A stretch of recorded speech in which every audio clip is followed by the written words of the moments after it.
माझी आजी नेहमी म्हणायची की भर दुपारी 12 वाजता मुलींनी डोळ्यात काजळ घालून, नाहून, केस मोकळे सोडून बाहेर जाऊ नये. 4 वेळा सारख्या नसतात. आम्हाला ते काही पटले नाही.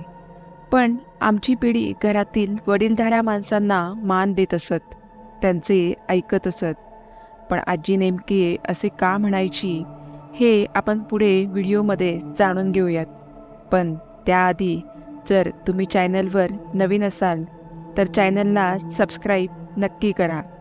सोबतच बेल आयकॉनवर देखील क्लिक करा, जेणेकरून तुम्हाला अशाच नवनवीन थरारक कथांचे, अनुभवांचे नोटिफिकेशन्स मिळत राहतील.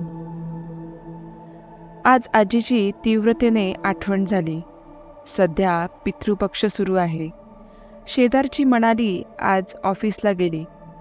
जाण्यापूर्वी मनालीने केस धुतले, ड्रायरने वाळवले.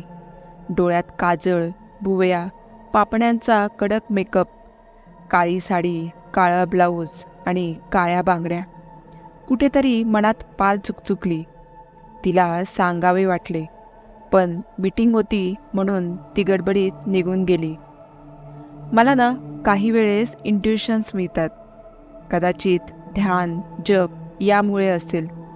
पण तिच्या पाठमोऱ्या आकृतीला पाहून आतून आवाज आला, हिचे आज काही खरे नाही.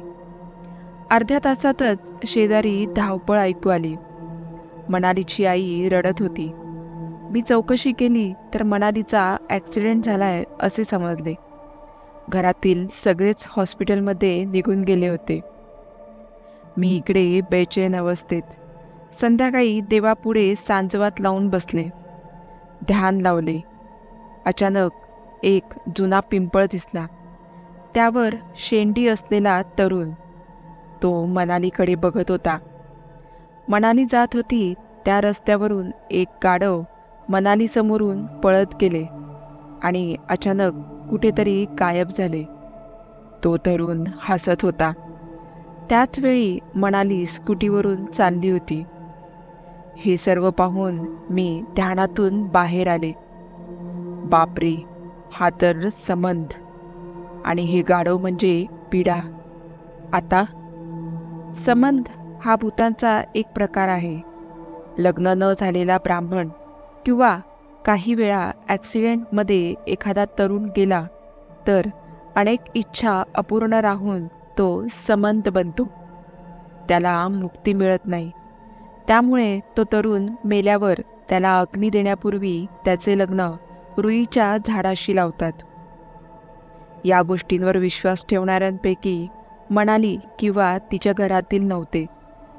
मी काहीच बोलले नाही. पुढे समजले मनालीचा पाय फ्रॅक्चर आहे. तिचा ताप उतरत नाहीये.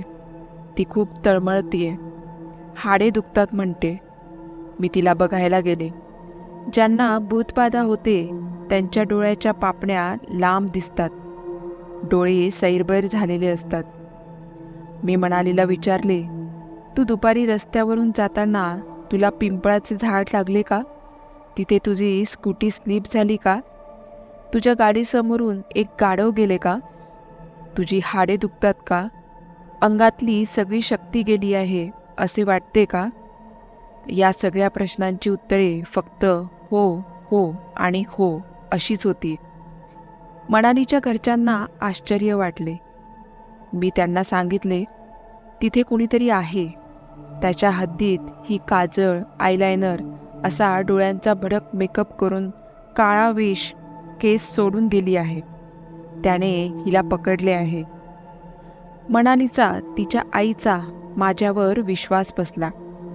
त्यांनी विचारले, आता काय करू? मनाली जेवतसुद्धा नाही. माझ्या सांगण्यावरून त्यांनी भर दुपारी 12 वाजता दही भात, लाल भडक कुंकू घालून त्या पिंपळाखाली ठेवला.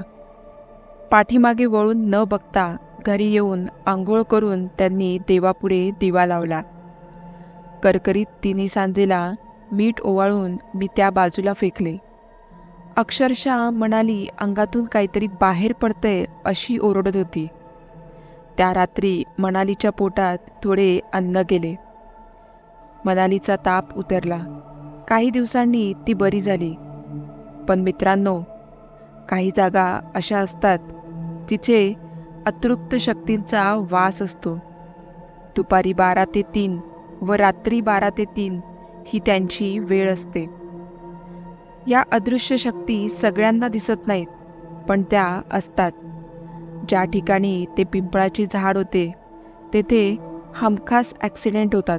कारण पूर्वी तिथे एका तरुणाचा ॲक्सिडेंट झाला होता. तो मरण पावला होता अशी माहिती समजली. तर मित्रांनो, आजचा हा अनुभव तुम्हाला कसा वाटला हे मला कमेंट करून नक्की सांगा. आणि तुमच्याकडे देखील असे काही थरारक अनुभव असल्यास कमेंटद्वारे माझ्यासोबत नक्की शेअर करा. भेटूया पुढच्याच अशा एका थरारक व्हिडिओमध्ये. तोपर्यंत धन्यवाद.